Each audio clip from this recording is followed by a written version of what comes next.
Good morning students. हम next topic करेंगे। अब इकोनॉमिक्स का जो फर्स्ट चैप्टर चल रहा था आपका, आई होप सो आपको लास्ट जो टॉपिक मैंने करवाया था अच्छे से समझ आ गया होगा।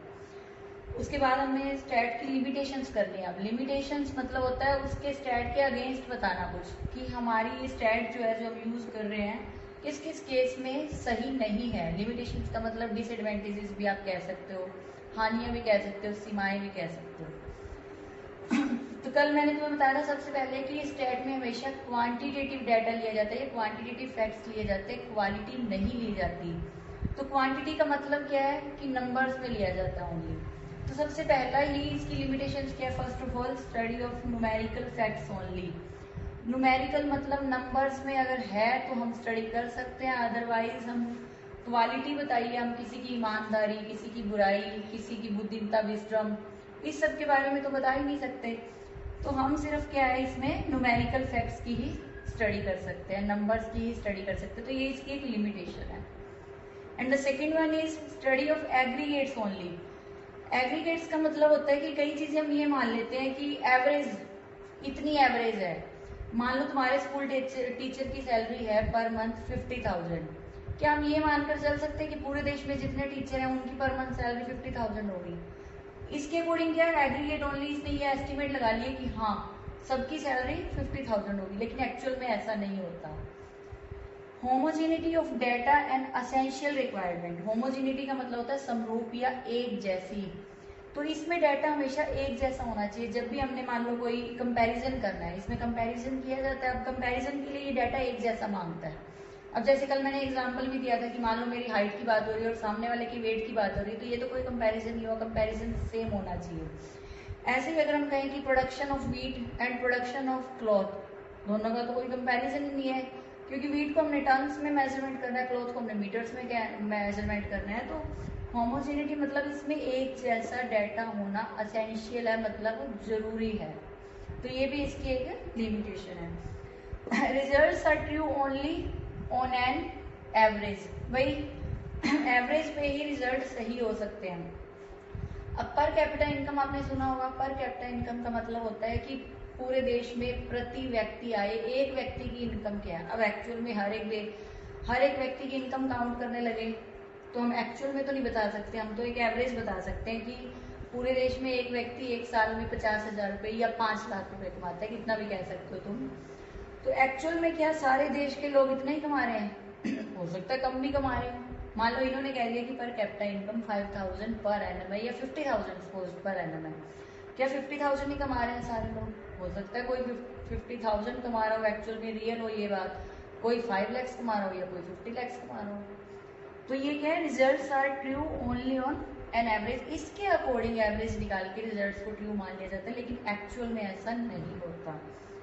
विदाउट रेफरेंस रिजल्ट्स में प्रूव भी रॉन्ग। अब रेफरेंस के बिना रिजल्ट रॉन्ग भी हो सकते हैं। रेफरेंस का मतलब है कि किस सिचुएशन में डाटा कलेक्ट किया गया, किस सर्कमस्टेंसेस में।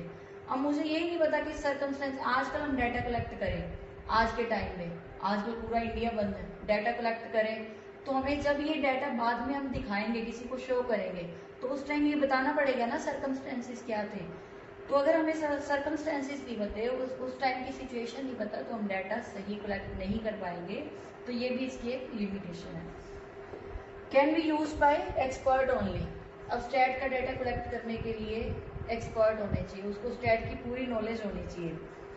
जैसे मैंने कल तुम्हें फीचर्स में बताया था कि हम गाँव में गए, वहाँ पे क्या है, फार्मर्स की इकोनॉमिक कंडीशन के बारे में पता करना, इकोनॉमिक कंडीशन में लैंड कितनी है या वो पर मंथ कितना कमा रहे हैं, कोई भी हो सकता है रीजन। तो उसमें उनको एक्सपर्ट को पता होना चाहिए कि हम पूछना क्या चाहते हैं, किस चीज़ का सर्वे करने हैं, किस चीज़ का डाटा कलेक्ट करने आए हैं। तो ये सिर्फ एक्सपर्ट के द्वारा यूज किया जा सकता है। प्रोन टू मिस यूज का मतलब क्या है, स्टैट का मिस यूज भी किया जा सकता है। मेरे पास डाटा है, मैं डाटा का मिस यूज भी कर सकती हूँ। तुमने क्ले सुना होगा, क्ले से हम कुछ भी बना सकते हैं, गोल्ड भी बना सकते हैं, डेविल भी बना सकते हैं। मतलब मैं क्ले लेके उस मिट्टी से देवता भी बना सकती हूँ और राक्षस भी बना सकती हूँ। वो तो मेरे पे डिपेंड है कि मैंने डाटा कलेक्ट किया है, उसका मिसयूज भी कर सकती हूँ, उसको चेंजेस भी कर सकती हूँ। तो ये स्टैट की लिमिटेशंस हैं। अब इससे नेक्स्ट टॉपिक भी अभी हम करेंगे, 2 टॉपिक डेली करने, लेकिन अच्छे से लर्न करने हैं आपने। हमारा नेक्स्ट टॉपिक है इम्पोर्टेंस ऑफ स्टैटिस्टिक। इम्पोर्टेंस का मतलब स्टैट के महत्व क्या है, जो हम स्टडी कर रहे हैं सांख्यिकी की स्टैट की, उसके क्या महत्व है। तो first of all quantitative expressions of economic problem. Economic problem, पूरे देश की जो इकोनॉमी की प्रॉब्लम है उसकी क्वांटिटी में हमें क्वांटिटी में बताता है स्टैट। कैसे बताता है, जैसे पूरे देश में अनएम्प्लॉयमेंट, बेरोजगारी की प्रॉब्लम है, हमें ये बताएगा कि बेरोजगारी 20% लोग बेरोजगार हैं, 10% लोग बेरोजगार हैं। स्टैट से, सर्वे से ही हमें पता लगेगा ना ये कितने लोग बेरोजगार हैं। या प्राइसेस कितने बढ़ रहे हैं गुड्स के, राइजेस इन प्राइस, ये स्टैट की सर्वे से ही पता लगता है, डाटा कलेक्ट करने से ही हमें पता लगता है। श्रिंकिंग एक्सपोर्ट, इंपोर्ट और एक्सपोर्ट क्या होता है, इंपोर्ट मतलब फॉरेन से, विदेशों से माल खरीदना, गुड्स खरीदना। एक्सपोर्ट मतलब फॉरेन या विदेशों में गुड्स बेचना। तो अगर हम एक्सपोर्ट कम कर रहे हैं, वैसे क्या होता है कि एक्सपोर्ट हमेशा हमारे ज़्यादा होने चाहिए, इंपोर्ट कम होने चाहिए। एक्सपोर्ट ज़्यादा होंगे तभी फॉरेन की करेंसी इंडिया में आएगी, इंपोर्ट ज़्यादा होंगे तो इंडियन करेंसी फॉरेन में ज़्यादा चली जाएगी। तो श्रिंकिंग एक्सपोर्ट मतलब अगर एक्सपोर्ट कम हो रहे हैं, ये भी हमने डाटा कलेक्ट किया स्टेट का, तभी हमें पता लगा। तो इकोनॉमिक जो प्रॉब्लम है, ये जो भी इकोनॉमी की प्रॉब्लम है, इन प्रॉब्लम्स की क्वांटिटी में हमें मेजरमेंट करके बताता है स्टैट। तो फर्स्ट पॉइंट क्या है इंपॉर्टेंस इसका, quantitative expression of economic problem. And the next one is intersectoral and intertemporal comparison. अब स्टैट में कंपैरिजन किया जाता है। इंटरसेक्टरल का मतलब सेक्टर वाइज, इंटरटेम्परल मतलब टाइम के अकॉर्डिंग, टाइम पीरियड के अकॉर्डिंग, सेक्टरल मतलब अर्बन हो गया या रूरल। अगर हम ये कहें कि गांव में बेरोजगारी ज्यादा है अर्बन शहरों के कंपैरिजन में, तो कंपैरिजन इंटरसेक्टरल मतलब गांव में और शहर का कंपैरिजन हो गया। तो स्टैट में स्टडी इंटरसेक्टरल भी की जाती है। इंटरटेम्परल मतलब टाइम पीरियड के अकॉर्डिंग कि लास्ट ईयर कितनी सेल हुई थी पूरे देश में, किसी भी गुड्स की ले सकते हैं हम। या हम ये भी कह सकते हैं कि लास्ट ईयर किसी गुड्स के प्राइस कितने थे, इस साल कितने प्राइसिंग चेंज हुए हैं। तो इंटरटेम्परल मतलब टाइम पीरियड के अकॉर्डिंग कंपैरिजन करना। तो स्टैट में इंटरसेक्टरल कंपैरिजन भी किया जाता है, इंटरटेम्परल कंपैरिजन भी किया जाता है। And the next one is working out cause and effect relation. Cause and effect मतलब क्या कारण था, उसका क्या इफेक्ट पड़ा।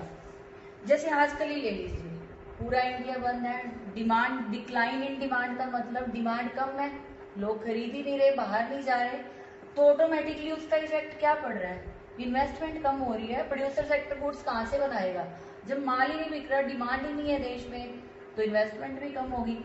तो जो हमें कोज है, हमें पता है कि ये कोज है इसका, डिमांड कम होना, मतलब उसका इफेक्ट क्या पड़ा, इन्वेस्टमेंट कम हुई।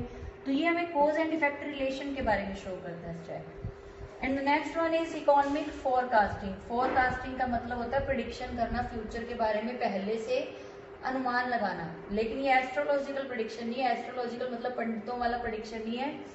इसमें तो ये पैटर्न देखा जाता है कि सेल हमारी इस साल बढ़ेगी या नहीं बढ़ेगी, या प्राइसेस इस साल बढ़ने की संभावना है या कम होने की संभावना है। तो ये प्रिडिक्शन की जाती है।